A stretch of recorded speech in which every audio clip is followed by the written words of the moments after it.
Vous êtes sur Radio Maria Côte d'Ivoire, Mont 104.7 FM, à la catéchèse de l'évêque. Excellence, avec vous, la prière va nous aider à la débuter. Au nom du Père et du Fils et du Saint-Esprit, Amen. Notre secours est dans le nom du Seigneur, Qui a fait le ciel et la terre. Dieu notre Père, Maître de la vie, nous te bénissons, Père, pour ton amour qui nous fait vivre, pour la vie que tu nous donnes en ce jour et en ce monde. Nous te bénissons.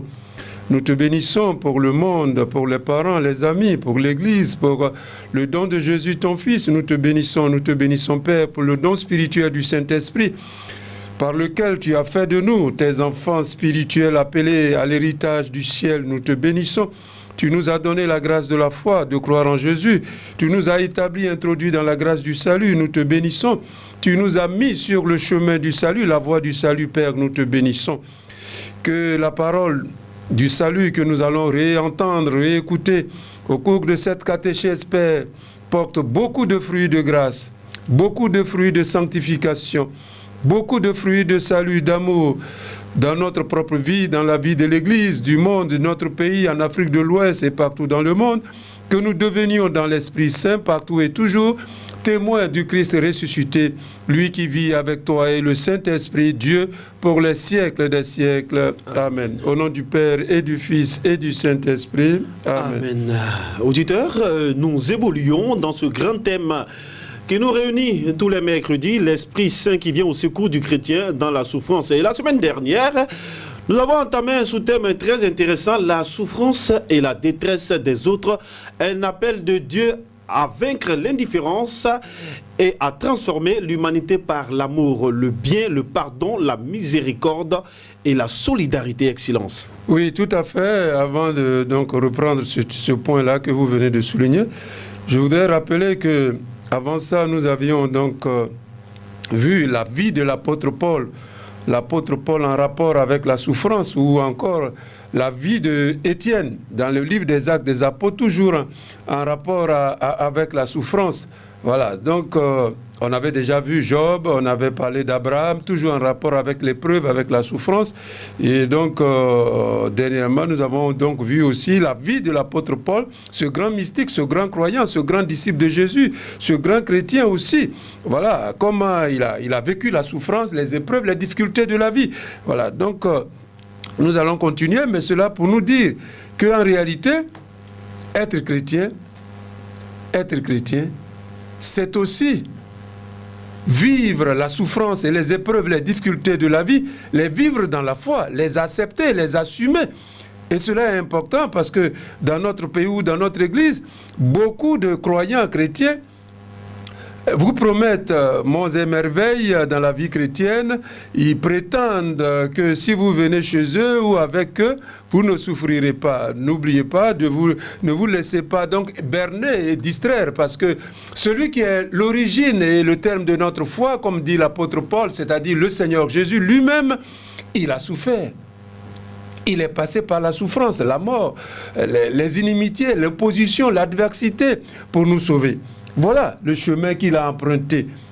Et voilà aussi le chemin que le chrétien aussi et la communauté chrétienne doit suivre, le chemin sur lequel ils doivent pouvoir suivre Jésus. Bien sûr, quand on souffre, on doit prier. Les frères et les sœurs, l'Église doit nous soutenir dans la prière, demander à Dieu de nous délivrer au plus tôt, de nous soutenir, de nous libérer. Mais cela ne signifie pas que rapidement, la souffrance ne viendrait plus dans notre vie. Voilà, non, c'est une illusion, c'est pas juste. Ou bien encore interpréter la souffrance seulement comme venant des sorciers, comme venant de Satan, c'est pas juste. C'est ce que nous sommes en train de voir. C'est pour purifier notre interprétation spirituelle de la souffrance. Pour un baptisé, pour un chrétien, pour un disciple de Jésus, comment comprendre la souffrance et comment vivre les temps d'épreuve. Voilà l'objectif de la catéchèse, toujours dans la docilité à l'Esprit Saint, dans l'obéissance à la volonté de Dieu. Voilà comment Jésus a vécu différemment, autrement, la souffrance. Donc, cette catéchèse, c'est pour dire aux chrétiens et à la communauté, c'est que nous rappeler qu'en réalité, si nous sommes obéissants à l'Esprit Saint, si nous sommes obéissants à la volonté de Dieu, si nous marchons résolument sur le chemin, sur la voie du salut, alors l'Esprit nous fait comprendre la souffrance autrement. D'abord, notre propre souffrance, nos propres difficultés, nos propres épreuves. l'Esprit Saint change le sens. Ensuite, l'Esprit Saint, qui est l'Esprit de Dieu, qui a soutenu Jésus durant sa passion, durant sa souffrance, durant les épreuves, les incompréhensions, les rejets, les abandons. Ce même Esprit est avec nous et va nous soutenir, va nous faire progresser sur le chemin du salut, sans nous laisser distraire, déboussoler, désorienter, déconcerter par ces épreuves et ces souffrances. Donc ça, c'est important. J'ai dit, dans notre contexte ivoirien ou africain, les souffrances sont presque exclusivement attribué aux sorciers, à Satan. À Satan. Non, c'est pas juste. C'est pas des interprétations chrétiennes. Ce n'est pas voir la souffrance et les épreuves dans l'Esprit Saint. Non. C'est même peut-être les voir au niveau païen. C'est-à-dire, avant d'être devenus chrétiens, nous avions notre manière, dans nos cultures, dans nos villages, dans nos régions, une manière de voir la souffrance. Une manière de vivre la souffrance et les épreuves. Souvent, on devient chrétien, mais ces interprétations que nous continuons d'envoyer dans la nouveauté chrétienne. Être chrétien, comme dit l'apôtre Paul, c'est devenu une création nouvelle dans le Christ. Devenu nouvelle créature dans le Christ. Donc, si vous êtes devenu chrétien, n'envoyez pas dans la vie chrétienne, dans la nouveauté chrétienne, l'interprétation, la manière de comprendre la souffrance, les épreuves de votre culture, de votre vie ancienne, de votre vie passée. Non, vous devez y renoncer.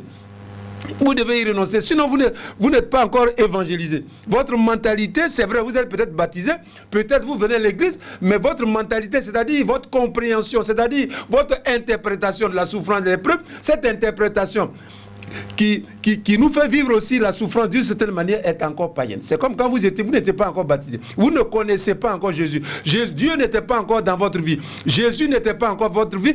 Votre village, votre manière, vos parents avaient leur manière à eux propre de comprendre la souffrance, d'interpréter la souffrance. Quand tu es malade, on te dit, tu viens, on te consulte, on dit non, c'est un sorcier qui te fait ça. Voilà. Donc beaucoup de chrétiens, même dans l'église catholique, aujourd'hui en Côte d'Ivoire, ils sont chrétiens, mais ils n'ont pas encore appris, ils ne se sont pas encore éduqués à évangéliser leurs difficultés, leurs épreuves et leurs souffrances. C'est-à-dire, ils n'ont pas encore appris à faire le passage de la vie ancienne, de la manière ancienne de comprendre, d'interpréter, de vivre les difficultés de la vie, et la manière nouvelle dans laquelle Jésus et le baptême les a établis, instaurés. Voilà, donc ce n'est pas une petite catéchèse, c'est une catéchèse de passage, de mentalité, d'interprétation, de vision, de perception et aussi de vie. Comment tu vis ta souffrance? Quel est ton rapport à l'épreuve? Quel est ton rapport à la... Et la fois passée, j'ai dit, la première manière, c'est de ne plus écouter ceux qui viennent chez vous pour vous conditionner mentalement, psychologiquement et physiquement et vous faire donc accepter leur interprétation païenne ou non chrétienne ou non évangélique de la souffrance, des difficultés, des épreuves de la vie. Il faut faire ce discernement désormais. Il ne faut plus les accepter. Si quelqu'un vient chez vous, vous souffrez, vous avez une difficulté de votre parent, que vous l'écoutez, que si son interprétation, sa manière de comprendre, de vous parler de votre souffrance, de la souffrance de vos parents, de l'ami, de l'église, est païenne, ne l'écoutez pas. Sinon, vous serez païen. Vous allez vous laisser conditionner.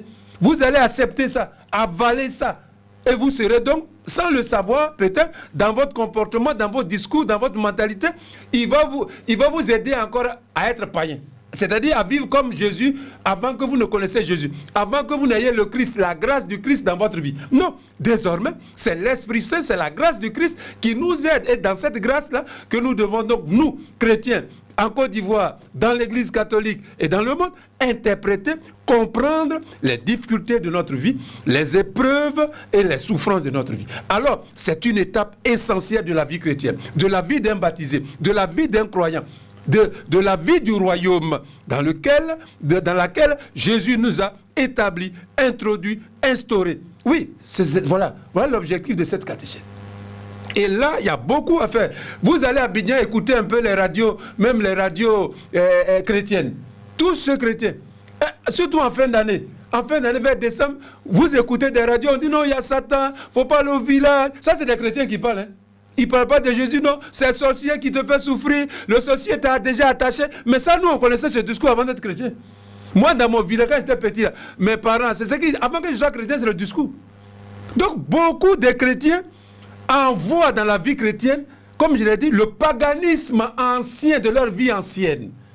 par rapport à la souffrance, par rapport aux difficultés de la vie, par rapport aux problèmes qu'on peut rencontrer. Oui, beaucoup en voient. Ça, c'est la première. Deuxième chose, beaucoup de chrétiens pensent que quand ils souffrent, c'est eux seuls qui souffrent. Non, c'est faux. Je l'ai dit la fois passée, chacun de nous a ses moments de souffrance. Si je dis souvent, c'est le temps de la souffrance et la manière de souffrance et le degré de la souffrance qui change. Le temps, le moment et le degré. Mais tout être humain sur la terre souffre et souffrira. Et il verra des parents souffrir. Donc ça aussi, c'est la deuxième réalité, vérité de l'existence humaine et de la vie chrétienne qu'il faut découvrir ou accepter. Quand tu es évêque comme moi, comme évêque, tu auras ta manière de souffrir, tu auras des souffrances. Non. Tu seras célibataire, même chose. Tu seras président de la République, même chose. Tu seras jeune, vieux, marié, c'est comme ça. Donc les souffrances aussi sont liées à notre vocation, à notre état de vie, à nos responsabilités. Tout ça, oui, contribue à donner la couleur particulière à nos souffrances, à nos épreuves, à nos difficultés. Souvent, je le dis, mais souvent on demande à Dieu ce qu'on ne sait pas. Tu dis, bon, je vais être président de la République. Mais tu ne sais pas qu'à ça, il y a beaucoup de souffrance. Nous qui sommes loin, on dit, ah, mais lui, là, lui, il ne souffre pas. Lui, chaque matin, il est content, il n'y a pas de problème. Qui a dit ça? Qui a dit? Donc, être homme, être humain sur la terre et être chrétien, disciple de Jésus, n'immunise pas contre la souffrance, les difficultés. Il faut être courageux, il faut être déterminé, il faut demander bien sûr la grâce à l'Esprit Saint pour nous remplir spirituellement de courage, de détermination, de force spirituelle. Oui, pour ne pas démissionner, abandonner, mais vivre par l'Esprit Saint, ce n'est pas facile, mais c'est le don du spirituel du Saint-Esprit pour comprendre, discerner, interpréter nos souffrances, qu'elles soient petites ou grandes, qu'elles soient personnelles ou familiales, qu'elles soient ecclésiales ou nationales ou mondiales. Interpréter toute souffrance humaine, sociale, ecclésiale, personnelle, familiale, toujours en rapport avec le plan du salut de Dieu en Christ, avec la croix du Christ, avec le bonheur éternel que Dieu nous promet en Jésus-Christ, et dans la docilité à l'Esprit Saint et dans l'obéissance à la volonté de Dieu. Voilà comment Jésus, on va le voir, comment Jésus a vécu différemment et autrement la souffrance. Voilà là où on nous attend. Comment vivre différemment et autrement les épreuves de la vie, la souffrance humaine, la souffrance de tous les jours, comment vivre différemment et autrement à la suite du Seigneur Jésus et par la grâce et par la puissance de Dieu. Oui, comment vivre différemment et autrement les épreuves, la souffrance et les difficultés de la vie comme Jésus, c'est-à-dire dans l'obéissance à la volonté de Dieu et dans la docilité à l'Esprit Saint. Voilà ce que j'ai rappelé. Et je l'ai dit, l'apôtre Paul, Job, Abraham. Alors, si toi, tu n'es pas le premier croyant, si Abraham, Job, l'apôtre Paul et les premières communautés chrétiennes et l'Église passent par la souffrance pour vivre la vie de la grâce, pour parvenir, pourquoi toi, tu voudrais être un chrétien ou qui ne souffrirait pas? Tu n'es pas le premier chrétien. Mais il faut regarder, comme dit Hébreux chapitre 11, ceux qui nous ont dévancés, les ancêtres de la foi, le chemin par lequel ils sont passés pour obtenir le salut éternel, tu passeras également aussi par ce chemin, par cette même voie, pour obtenir l'héritage éternel de Dieu. C'est pour ça qu'Hébreux chapitre 11 nous rappelle. Abraham, Enoch, Abel, il cite un peu tout cela qui nous ont dévancés déjà dans l'Ancien Testament et dans le Nouveau Testament. Job, et maintenant ici, j'ai pris Étienne, j'ai pris l'apôtre Paul. Donc, voilà les croyants, voilà les disciples de Jésus, voilà la vie de la communauté chrétienne, le chemin par lequel Dieu les a conduits. Je le répète, c'est Dieu qui nous conduit. Le chemin par lequel Dieu nous appelle au salut et le chemin par lequel l'Esprit Saint nous conduit à la gloire de Dieu. Et ça, je l'ai dit, c'est important pour vous, pour moi, pour nous tous, dans notre contexte africain, dans notre contexte ivoirien, dans lequel nous avons à témoigner de la résurrection de Jésus, à vivre notre foi au Christ, à vivre selon l'évangile, à être docile au commandement de Dieu, à la parole de Dieu, et c'est important. Autrement, vous et moi, nous sommes souvent païens, sur beaucoup de points, surtout dans le domaine de la souffrance et les épreuves. Nous sommes païens. Là, on ne nous reconnaît plus. On a laissé l'évangile, on a laissé Jésus, on a laissé même les ancêtres de la foi, les modèles, les exemples que Dieu nous a donnés. Non, on ne s'occupe plus de ça. On ne s'occupe plus de ça? Non, c'est un moment difficile, certes, mais c'est un moment à évangéliser, à vivre selon l'évangile, à vivre dans la docilité à l'Esprit Saint, à vivre dans l'obéissance de la volonté du Père. Voilà. Alors nous allons poursuivre Et donc, je disais effectivement, pour reprendre le point là, que vous avez souligné, la souffrance et la détresse, un appel à vivre, à vaincre l'indifférence et à transformer l'humanité par l'amour, le bien, le pardon, la miséricorde et la solidarité. Donc, on était, petit point, un moment spirituel pour faire le bien et pour se montrer solidaire des autres. Donc, ça, c'est face à la souffrance des autres. Moi, je souffre. Nous souffrons. Mais les autres aussi souffrent. Le monde souffre. L'Église souffre. Les communautés souffrent. Voilà. Donc, dans l'Esprit Saint, quand un chrétien vit, il obéit à l'Esprit Saint, il est docile à l'Esprit Saint, il voit aussi, il perçoit aussi, il comprend différemment la souffrance des autres, de ceux qui l'entourent, de ceux qu'il côtoie. La souffrance qu'il voit à la télévision, partout, il les comprend autrement. Ça veut dire quoi? Alors, j'avais lu Matthieu chapitre 25, versets 38 à 40, vous connaissez là, le texte qu'on appelle le texte du jugement dernier, où Jésus dit, venez les bénis de mon Père, recevez en héritage le royaume préparé pour vous depuis la création du monde. Car j'avais faim et vous m'avez donné à manger, j'avais soif et vous m'avez donné à boire, j'étais un étranger et vous m'avez accueilli, j'étais nu et vous m'avez habillé, j'étais malade et vous m'avez visité, j'étais en prison et vous êtes venu jusqu'à moi. Donc arrêtons-nous là, le texte est long, on peut le continuer. Ensuite, j'avais pris aussi le texte de Luc, chapitre 10, versets 33 à 37, ce qu'on appelle le bon samaritain. Un Samaritain qui voyageait arriva près de l'homme blessé par les bandits. Par un homme blessé par des bandits. Quand il le vit, il eut pitié de lui. Il s'en approcha et versa de l'huile et du vin sur ses blessures. Puis il le chargea sur sa propre bête et le conduisit dans une auberge où il prit soin de lui. Le lendemain, il sortit 2 pièces d'argent, les donna à l'aubergiste et lui dit, prends soin de cet homme. Lorsque je repasserai, je te payerai tout ce que tu auras dépensé en plus pour lui. Jésus demanda alors au maître de la loi, lequel des 3 personnes, à ton avis, te semble avoir été le prochain de l'homme blessé par les brigands? Le docteur de la loi lui répondit, celui qui lui a fait du bien, voilà, en prenant soin de lui. Alors Jésus lui dit, va et toi aussi fais de même. Ça c'est en Luc, voilà, chapitre 10, versets 33 à 37. Donc, on le voit. Un autre signe qui montre qu'un disciple du Christ ou qu'une communauté chrétienne obéit vraiment à l'Esprit Saint. Oui, un autre signe, parce que nous parlons de la vie dans l'Esprit Saint. Le chrétien, on l'a rappelé, par le baptême et la confirmation, oui, il mène une vie dans l'Esprit Saint. Il est guidé par l'Esprit Saint. L'Esprit Saint a déjà fait de lui enfant de Dieu. Il lui a donné la dignité spirituelle et éternelle d'enfant de Dieu, et qui, dans le Christ, et qui, par la dignité par laquelle il est appelé à être héritier de Dieu avec le Christ dans la gloire du ciel. Oui, à participer à la gloire du Christ quand il reviendra dans la gloire. Donc, l'Esprit Saint, un autre signe qui montre qu'un chrétien vit dans l'Esprit Saint. Voilà, par rapport à la souffrance. Un autre signe, c'est quoi? C'est que l'Esprit Saint, le chrétien, dans l'obéissance à l'Esprit Saint face aux souffrances des autres, l'Esprit Saint aide le chrétien à vaincre l'indifférence vis-à-vis par rapport à l'autre qui souffre, à celui qui souffre. L'indifférence. Ça, c'est un don spirituel du Saint-Esprit. C'est un don spirituel du Saint-Esprit. Sensibilité. Voilà. Quand tu vois quelqu'un, n'importe qui tu le connais, que tu ne le connaisses pas, mais qui souffre, qui est éprouvé, qui est en difficulté, si tu obéis à l'Esprit Saint rend ton cœur sensible à sa souffrance. Sensibilité. Voilà, tu es sensible. Tu n'es pas indifférent.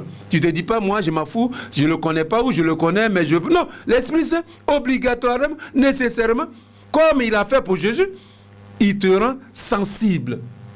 Voilà, tu t'arrêtes. Tu fais attention. Tu ne passes pas comme ça. Non, l'Esprit Saint. Donc ça, c'est un don spirituel du Saint-Esprit. Entre parenthèses, c'est pour ça que dans l'épître, la lettre aux Galates de Saint Paul, quand l'apôtre cite les dons spirituels du Saint-Esprit, amour, joie, c'est pas tous les dons que l'apôtre Paul cite dans ce texte. Tout ça, les dons spirituels sont répartis dans la parole de Dieu, dans les textes de la Bible. Tout est réparti. Ça, c'est un don spirituel. Que l'Esprit Saint communique. Pour le chrétien qui, de façon habituelle, voilà, vit dans l'Esprit Saint, écoute l'Esprit Saint, obéit à l'Esprit Saint, oui, devant la souffrance de quiconque, de n'importe quelle personne humaine, de n'importe quelle communauté, oui, l'Esprit Saint fait que ton cœur est touché. L'Esprit Saint fait que ton cœur est touché. Deviens sensible. Et attentionné. Voilà, c'est important. Voilà. Car, comme je l'ai dit, l'écoute de l'Esprit Saint, la docilité à l'Esprit Saint donne la grâce, c'est ce que j'ai dit, de vaincre l'indifférence face aux souffrances des autres, face à la détresse de la famille humaine. Voilà. Tout homme, quand on voit la télévision, souvent tu vois la télévision, tu dis, ceux-là ils souffrent là-bas, toi tu es là. Non, tu peux faire quelque chose, même si c'est loin, tu peux même déjà prier pour eux.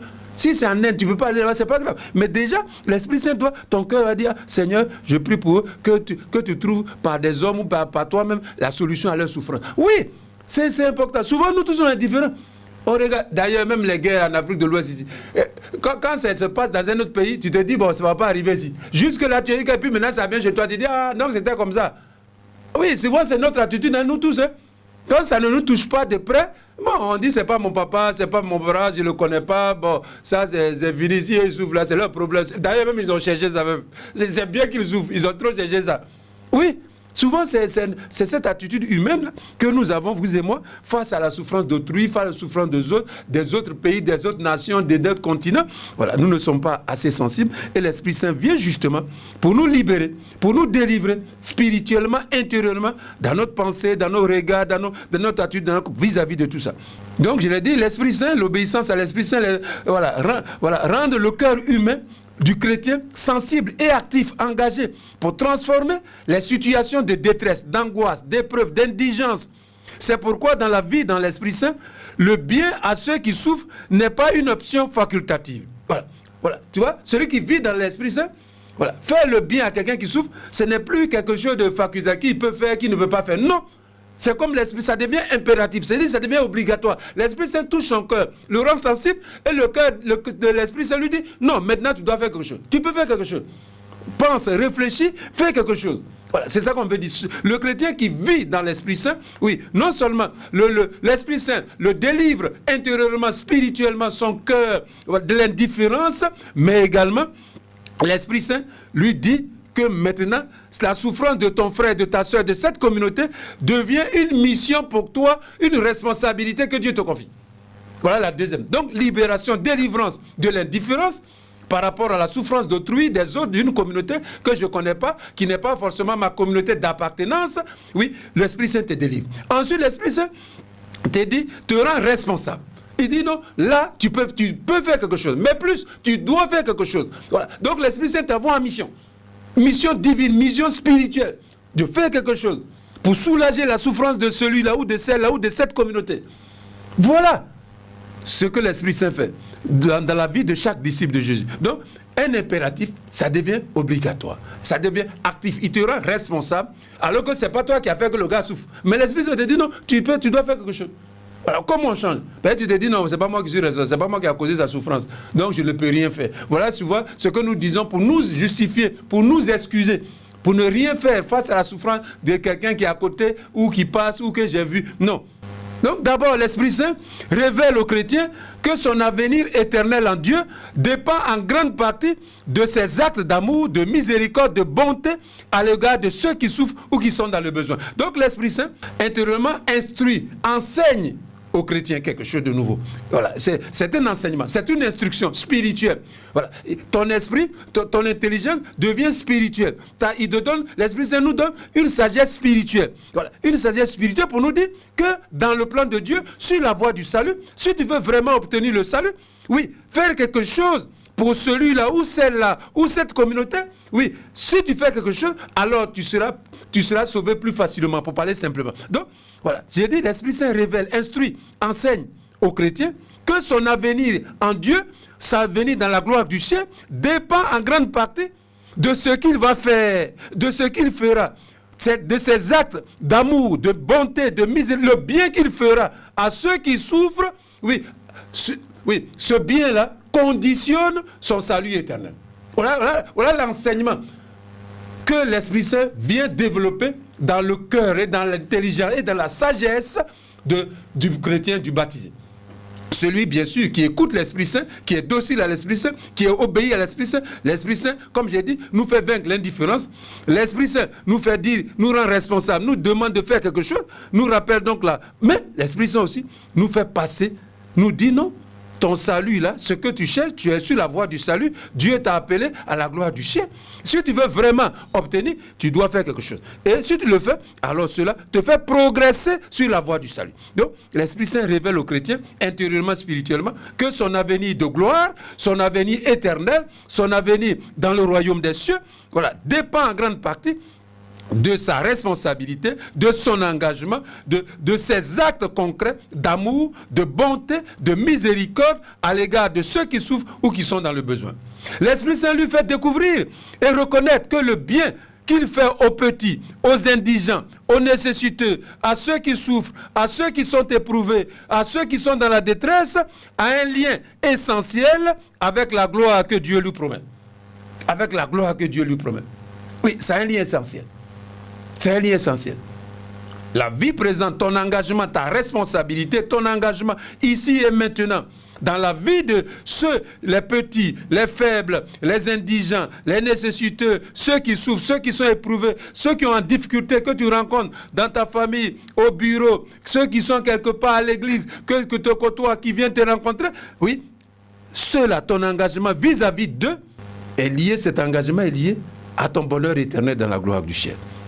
L'Esprit Saint donc fait comprendre aux baptisés, aux croyants, que sa vie présente prépare efficacement son avenir spirituel de gloire dans le Christ. C'est ce que j'ai dit. Ainsi, l'Esprit Saint lui apprend qu'il n'est pas simplement quelqu'un qui attend de façon passive le retour glorieux du Seigneur Jésus à la fin des temps, mais quelqu'un qui est en mission dans le monde, mission spirituelle, mission divine, quelqu'un à qui Dieu a confié une responsabilité à assumer dans le monde, quelqu'un à qui Dieu a confié un service à accomplir, hâter le règne de Dieu par son engagement à transformer la vie des autres, à l'améliorer, oui, à transformer l'humanité par le bien, par l'amour, par la miséricorde, par la bonté, par la générosité. Oui, les chrétiens, l'Esprit Saint nous dit, oui, nous sommes en mission dans le monde, une mission divine, une mission divine, une mission divine. Ta vie n'est pas simplement, non, ta vie est une mission divine dans le monde. Oui, une responsabilité qui ça te vient de Dieu et Dieu t'a mis sur la terre pour que tu sois utile aux autres, pour enrichir l'humanité, pour enrichir la vie des autres. Oui, Dieu t'a mis ici pour ça. Et ta vie un jour prendra fin et Dieu va te juger là-dessus. En quoi ta vie a-t-elle été utile aux autres, à ceux que tu as rencontrés, côtoyés, à ceux qui t'ont vu? En quoi ta vie a-t-elle été utile? Ou bien tu as gaspillé la vie, tu as perdu le temps dans le monde? Oui, ou est-ce que... Oui, en quoi ta vie a-t-elle été utile? Mes frères, mes soeurs, nous allons à l'église. C'est bien, parce que nous y allons pour glorifier Dieu, pour le louer, pour le bénir, écouter sa parole. Mais quand nous avons écouté, l'Esprit Saint nous envoie en mission. Mission de transformation positive et qualitative de l'existence humaine, individuelle et collective. Oui, mission. Nous tous, vous et moi, tout le monde, tout baptisé, quel que soit où il est, il a une mission divine au milieu des hommes.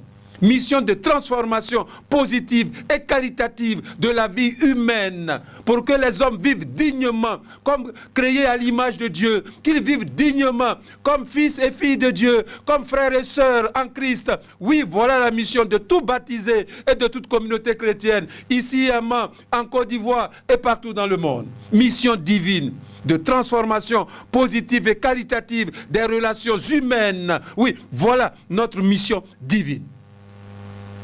Et chacun de nous peut donc se demander, en quoi j'enrichis la vie humaine, les autres, le quartier, le village, ma famille? Oui, quelle est l'utilité de ma vie? En quoi ma vie enrichit la vie des autres? Oui, la vocation divine d'éternité qui nous est promise dans la gloire du ciel, oui, déjà nous engage à hâter le règne de Dieu par notre engagement individuel, communautaire.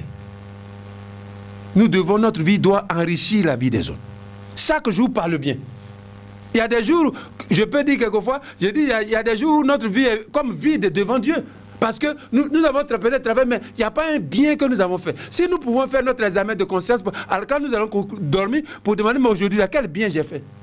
Ça serait bien pour moi et pour vous tous. Oui, chaque jour avant de dormir, même avant de dire peut-être je confesse à Dieu, ou un Notre Père, ou un Je vous salue Marie, ou une autre prière personnelle, oui, on pourrait se demander, mais aujourd'hui là, quel bien j'ai fait? Et vous allez voir que souvent, vous et moi, notre journée est vide devant Dieu. On a fait beaucoup d'agitation, beaucoup d'activités, mais un bien à quelqu'un, ce n'est pas évident du tout. Oui. Nous nous sommes laissés emporter par la fonction, par le fonctionnalisme, mais cette mission divine du bien dans le monde, nous n'en avons pas toujours conscience, vous et moi. Oui. Quel bien aujourd'hui là j'ai fait à quelqu'un. Et nous allons voir que notre vie là, souvent, spirituellement, c'est une vie presque vide. Oui.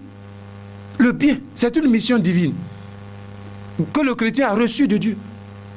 Et que l'Esprit Saint vient consolider, renforcer dans nos âmes, dans nos cœurs, pour que cela passe à nos actes, à nos vies, à nos relations, à notre engagement, à nos projets, nos ambitions.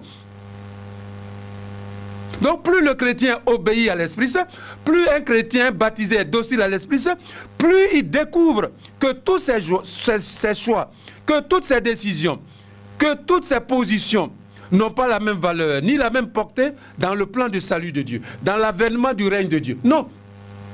Il y a des choix qui font que le royaume de Dieu, on y participe, on fait que le royaume de Dieu va embraser en quelque sorte comme un feu, comme un incendie, le monde, l'humanité, et il y a des décisions, il y a des choix, il y a des actes qui au contraire retardent en quelque sorte, ou ralentissent, ou freinent la manifestation pleine du royaume des cieux dans l'Esprit Saint.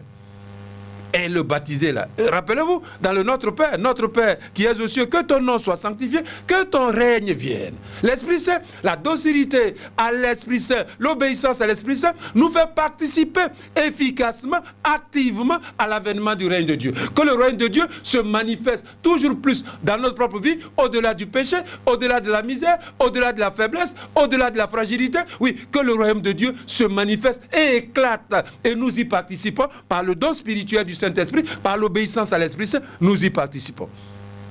Ensuite, l'Esprit Saint éduque le cœur du chrétien.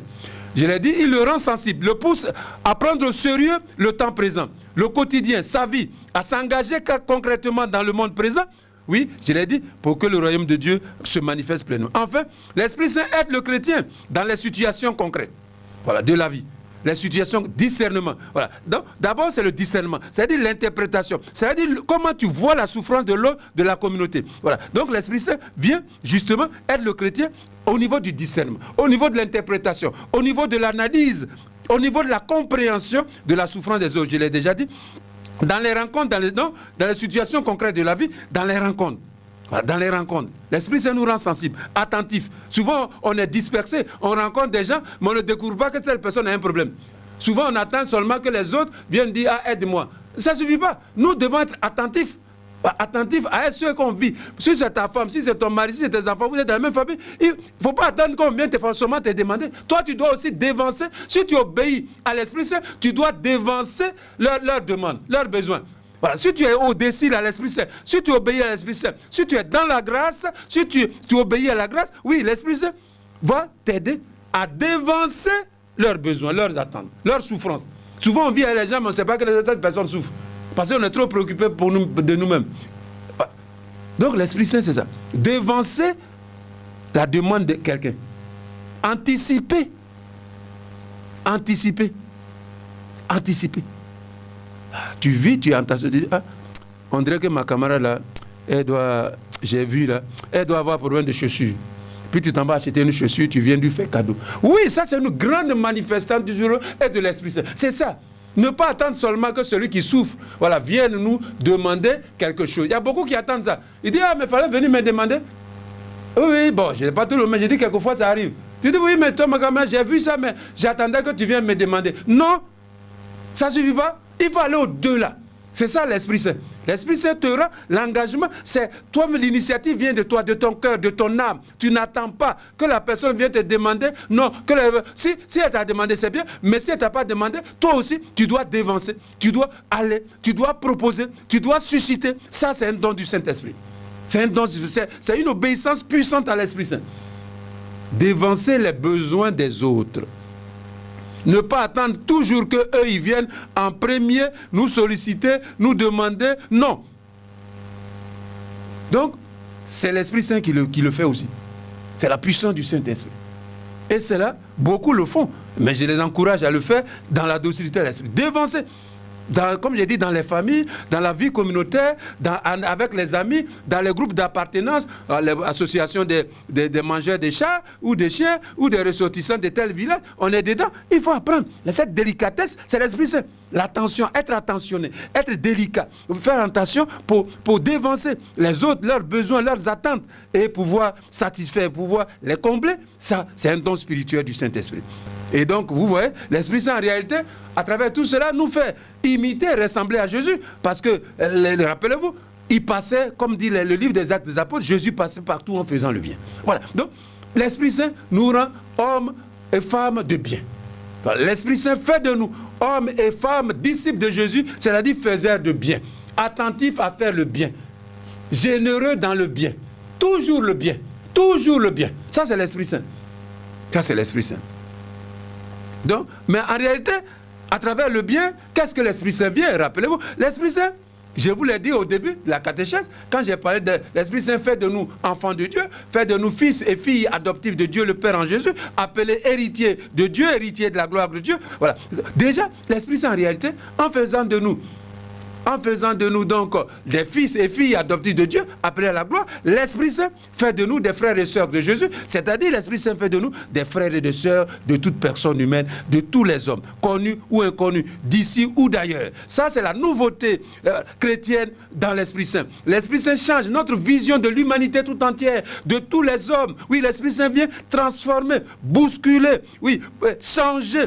Oui, notre vision, notre perception de l'humanité, de l'humain, du mystère humain. Oui, voilà. L'Esprit Saint ne met pas plus d'un côté les ennemis, les amis, les opposants et les adversaires. Non, l'Esprit Saint vient pour transformer notre vision, la vision du chrétien, la perception du chrétien, oui, qu'il doit avoir désormais de la vie, de l'existence de toute personne humaine, de toute communauté humaine, de tout pays, de tout continent, voir les hommes comme des enfants de Dieu, appelés à la gloire du ciel et des frères et sœurs. C'est pourquoi Jésus, là, le blessé, là, voilà, le bon samaritain, en réalité, comme je l'ai dit, qui est Jésus, la mission du Christ, il le voit en frère et sœur. Voilà la nouveauté. En frères et sœurs, de toute personne humaine en difficulté, de toute communauté éprouvée, connue ou inconnue.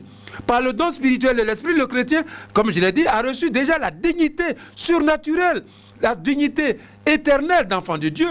Voilà. Il est devenu fils et fille de Dieu par la grâce du Christ.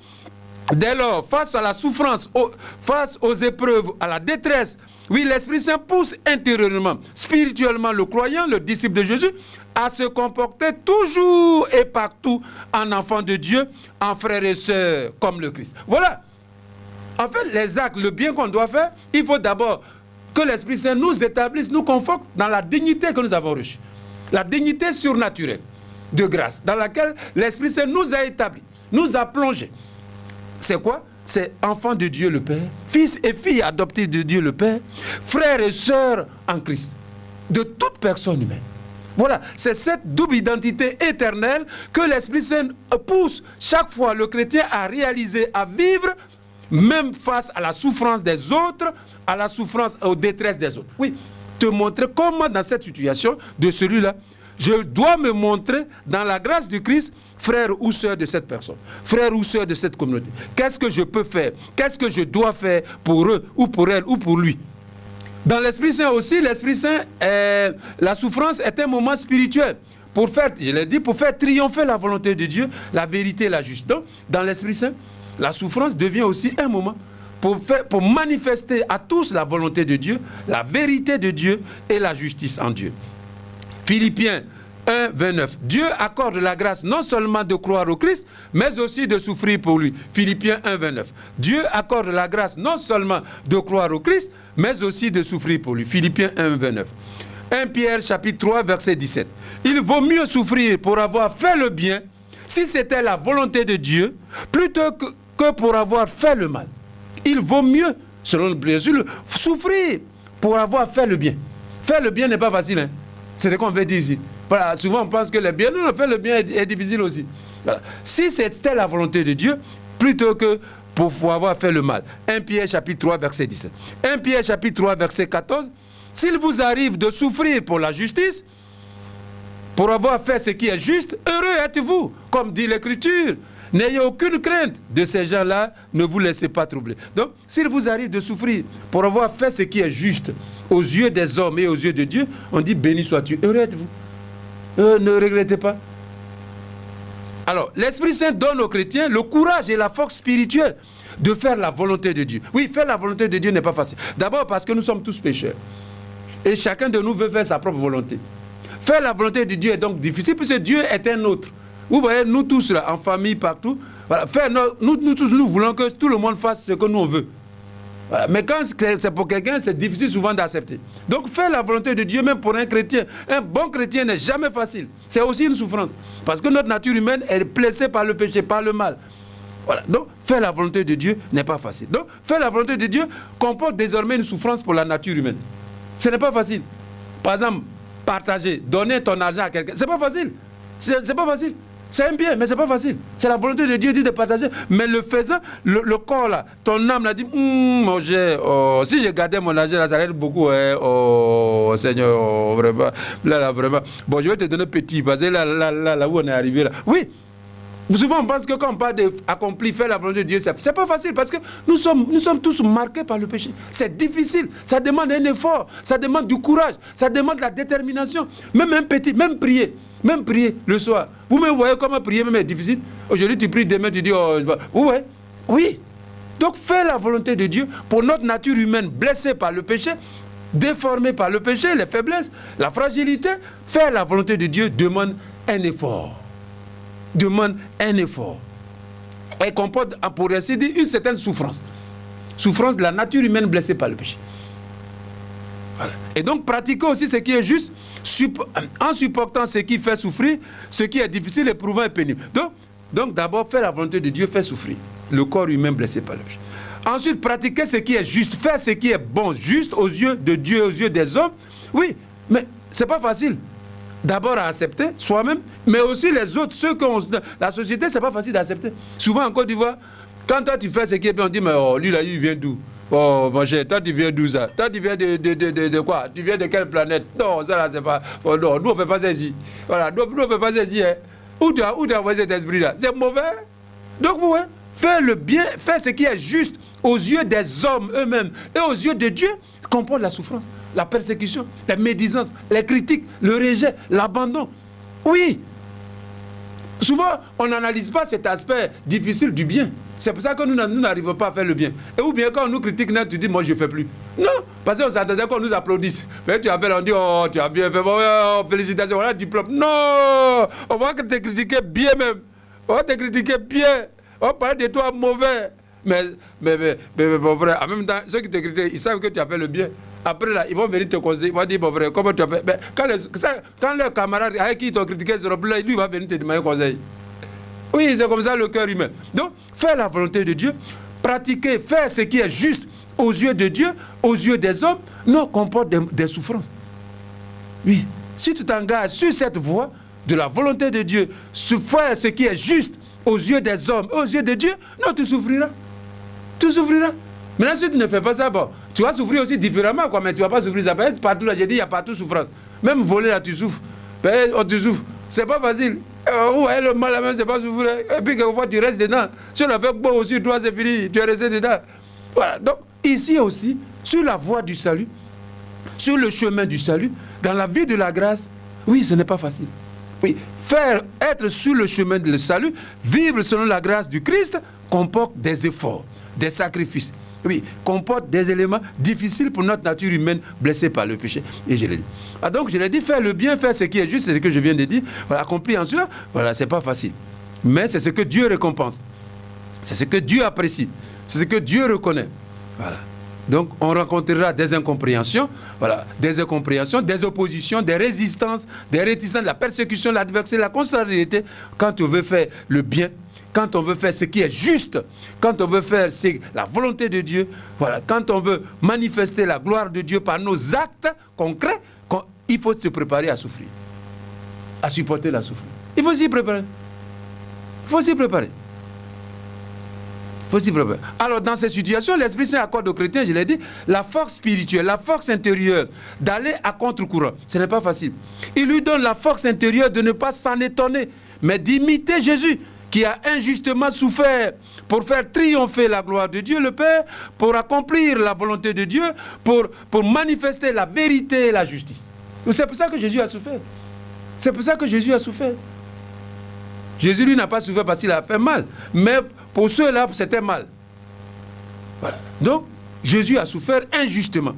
Donc, le chrétien qui s'engage sur la voie du salut, qui veut vivre dans la vie de la grâce, qui veut s'efforcer, s'éduquer continuellement, à faire la volonté de Dieu, à obéir à la parole de Dieu, à vivre, à faire ce qui est juste, ce qui est vrai aux yeux des hommes et aux yeux de Dieu, il doit se préparer à souffrir, à supporter la souffrance, à endurer les critiques, les médisances, les propos malveillants, etc. Car sa vie, donc la vie de ce croyant, de ce chrétien, et donc la communauté chrétienne, cette vie-là sera mal comprise, suspectée, elle sera combattue. Mais les chrétiens doivent maintenir leur témoignage de foi au Christ et à l'évangile du salut avec fidélité, avec persévérance, avec fermeté. Car c'est une grâce de Dieu de ne pas céder. C'est ce que l'apôtre dit. Non seulement Dieu, il nous donne non seulement la grâce, il nous donne la grâce de croire en Jésus, mais il nous donne la grâce aussi de supporter des choses difficiles à cause de Jésus et pour Jésus. C'est ça que l'apôtre Paul dit. Voilà. Donc, la grâce, Dieu nous donne la grâce. Si on est docile à l'Esprit Saint, si on obéit à l'Esprit Saint, on obtient de Dieu le Père la grâce de ne pas abandonner, de ne pas démissionner, de ne pas quitter la voie du salut en Christ ou de renoncer à la vie nouvelle du royaume des cieux à cause de ces souffrances, de ces difficultés, de ces calomnies, de ces incompréhensions, de ces difficultés. Les chrétiens donc qui supportent la souffrance, les calomnies, je l'ai dit, à cause de leur fidélité au Christ et de leur comportement évangélique, suivent ainsi l'exemple du Christ, je l'ai déjà dit. Le Christ, pour nous sauver, a supporté, a traversé les souffrances, les épreuves, les calomnies, les rejets, les abandons, tout ce qui est mauvais jusqu'à la mort. Voilà. Donc, ils imitent le Christ. C'est un moment d'imitation de Jésus. C'est un moment de s'unir à Jésus. Dans sa souffrance, dans sa croix, dans sa résurrection, le chrétien, il s'unit à Jésus crucifié, Jésus qui a souffert et qui est mort. Et ainsi, les chrétiens là, ils obtiennent de Dieu, à travers ces épreuves qu'ils supportent, qu'ils endurent, voilà, ils obtiennent de Dieu, voilà, de la grâce spéciale, comme je l'ai dit, d'imiter son Fils, de lui ressembler et de s'unir à lui d'une manière spéciale. Par la douleur, certes, par les difficultés, certes, mais c'est une grâce d'union au Christ, mort et ressuscité, qui a souffert, qui est mort, qui est ressuscité. Donc, c'est une grâce spéciale, une grâce de témoigner, avec courage, avec détermination et fermeté, témoigner donc de l'évangile du salut et faire ainsi triompher la gloire de Dieu. Voilà, c'est pour ça que j'ai dit Philippiens 1, 29, voilà, Dieu accorde la grâce aux chrétiens, à l'église de croire en Jésus. Mais ce n'est pas fini. La grâce aussi de souffrir pour Jésus, de souffrir comme Jésus et de souffrir avec Jésus. Ça, on oublie souvent. On croit à Jésus. Enfin, nous tous, on va à l'église, on chante, on est bien, on est content. Mais ça comporte aussi, il y a des moments d'épreuve, il y a des moments de difficulté, il y a des moments de souffrance qui sont liés à notre fidélité à l'évangile, à la foi et à l'espérance de la gloire du ciel. La souffrance aussi vécue dans l'Esprit Saint, les épreuves, les difficultés de la vie, voilà, sont des moments aussi spirituels pour nous éduquer à vaincre le mal et à pardonner. Voilà, ça aussi. Il y a des souffrances que Dieu nous envoie qui sont dans la vie pour nous éduquer à pardonner. À être plus fort que le mal. C'est ça, c'est une éducation. À être plus fort que le mal. Il y a le mal. Mais c'est comme les joueurs de football. Maintenant, tu as gagné telle équipe, on dit maintenant, tu vas aller jouer mondial. Voilà, c'est ça. Donc, dans la vie spirituelle aussi, Dieu nous entraîne. Il nous éduque. C'est un Père miséricordieux. Il nous forme. Et il nous forge. Oui, c'est ça aussi. Donc, il y a des souffrances qui vivent dans nos vies. Mais Dieu veut, comme un pédagogue, comme un père, nous aider, nous apprendre à pardonner, à surmonter le mal, à vaincre le mal. Mais parce que tout mal, normalement, quand quelque chose, une offense, non, tu es vaincu. Voilà, ton cœur est déjà faible. Voilà, tu es déjà plus fragile. Mais en réalité, c'est une éducation. Matthieu chapitre 5, versets 43 à 48. Voilà, tu aimeras ton prochain. Eh bien, moi, je vous dis, aimez vos ennemis, priez pour ceux qui vous persécutent, afin d'être vraiment les fils de votre Père qui est dans les cieux. Matthieu 5, 43, 48. Ensuite, Luc chapitre 6, verset 37. Pardonnez et vous serez pardonnés. Romains chapitre 12, verset 17 à 21. Ne rendez à personne le mal pour le mal. Efforcez-vous de faire le bien devant tous les hommes. S'il est possible, Dans la mesure où cela dépend de vous, vivez en paix avec tous les êtres humains. Ne vous vengez pas vous-même, mais laissez agir la colère de Dieu. Car le Seigneur déclare ceci dans l'Écriture, c'est à moi que revient la vengeance, c'est moi qui paierai de retour. Et aussi, si ton ennemi a faim, donne-lui à manger. S'il a soif, donne-lui à boire. Car en agissant ainsi, c'est comme si tu amassais des charbons ardents sur sa tête. Ne te laisse pas vaincre par le mal, au contraire, sois vainqueur du mal par le bien. Romains chapitre 12, versets 17 à 20. Aux chrétiens, Dieu le Père a accordé déjà dans l'Esprit Saint, je l'ai dit, la dignité spirituelle d'enfant de Dieu. Dans le Christ et par la force. Vivant dans l'Esprit Saint, les chrétiens sont donc appelés à aligner leur conduite, à modeler leur comportement sur la bonté relationnelle. Surtout, ils sont appelés donc à aligner leur conduite, à modeler leur comportement, surtout leur bonté relationnelle, sur ceux du Père des cieux. Comme le Père céleste fait du bien aux justes et aux bons, mais aussi aux ingrats et aux méchants, confère Luc chapitre 6, verset 35. Comme il fait lever son soleil sur les méchants et sur les bons, et tomber la pluie sur les justes et les injustes, Matthieu chapitre 5, verset 45. Les chrétiens doivent faire le bien à tout être humain, qu'il soit un frère bienveillant ou un ennemi persécuteur. Ça, ce n'est pas facile. Quand quelqu'un t'a fait quelque chose de mal, mauvais, le cœur déjà, c'est comme ton cœur est déjà enflammé, gâté, comme disent les Ivoiriens. Ou il a fait quelque chose de mal à ta femme, à tes enfants, à ta famille, à ton village, à ton pays. Non, ça, c'est pas possible. Tu ne veux même plus voir la personne. Donc, l'Esprit Saint, Dieu accorde aux chrétiens, l'Esprit Saint vient justement pour guérir le chrétien des blessures des offenses, des blessures du mal. C'est la première étape pour pardonner, pour faire le bien à quelqu'un qui t'a mal fait. C'est d'abord ça. C'est la guérison intérieure, des blessures de l'offense. Parce que tout mal, toute offense est une blessure intérieure. On ne voit pas ça. Ce n'est pas à l'hôpital des médecins là qu'on va guérir. Mais c'est à l'intérieur. C'est comme ça a mis des plaies. Donc il faut d'abord que ces plaies guérissent. Souvent on ne sait pas ça. Quelqu'un a fait, en Afrique généralement, tu en as fait du mal à quelqu'un, on te oblige déjà directement d'aller pardonner. Mais non, c'est pas. Il faut d'abord prendre le temps pour l'aider à guérir intérieurement des blessures. On ne prend pas souvent le temps. Tout le monde vient, oh, mon frère, toi aussi il faut pardonner. Souvent tu pardonnes, c'est faux. Ouais, tu n'es pas prêt, tu n'es pas prêt. Tu n'es pas encore guéri, mais on t'oblige. On dit, et comme tu veux plaire à tes parents, peut-être tu ne veux pas les. Tu dis, bon, j'accepte. Non, le pardon commence dans le cœur, dans les profondeurs de l'être. C'est là-bas que commence, c'est là-bas que jaillit, surgit le vrai pardon. Dans les profondeurs de l'être humain. Dans les profondeurs, dans ton âme, dans ton cœur, dans les profondeurs de ton mystère. C'est là-bas que commence le vrai pardon. Le pardon solide et durable. Ce n'est pas théâtre, ce n'est pas à l'extérieur, ça commence. Ça commence dedans. Donc, il faut préparer la personne. Il faut l'accompagner pour que justement, avec la grâce de Dieu, elle soit guérie intérieurement des blessures que l'offense, que le mal a engendré, a créé dans son être. Il est déstabilisé, il est déséquilibré par le mal. Parce que nous ne sommes pas faits pour le mal, pour ce qui est mauvais. Dieu nous a créés pour le bien. Alors quand quelqu'un subit le mal, il subit ce qui est mauvais, il est comme déstabilisé, il est comme détruit, il est déconstruit. Le mal est une déconstruction. C'est un processus de déconstruction de l'être humain. Le mal, c'est ça. Un processus de déconstruction des profondeurs de l'être humain. C'est ça la blessure, c'est ça le mal, c'est ça l'offense, c'est ça la souffrance. Un processus de déconstruction des profondeurs de l'être humain. Donc, c'est dans ce... Et maintenant, il faut reconstruire, puisqu'il y a une déconstruction. Le mal, c'est un processus de déconstruction. Donc, il faut faire entrer la personne ou la communauté dans un processus de reconstruction intérieure. Un processus de reconstruction intérieure. Et l'Esprit Saint vient y participer puissamment. Processus de reconstruction intérieure, pour que la personne retrouve intérieurement sa stabilité, son équilibre, et que la personne soit réunifiée en elle-même. Alors seulement, le pardon extérieur exprimé à travers des gestes, à travers des paroles, des discours, ce parole sera vrai, sera total, parce qu'il vient en quelque sorte pour parachever ce processus intérieur de reconstruction de l'être humain blessé, défiguré, détruit. C'est ça. Et l'Esprit Saint vient pour ça.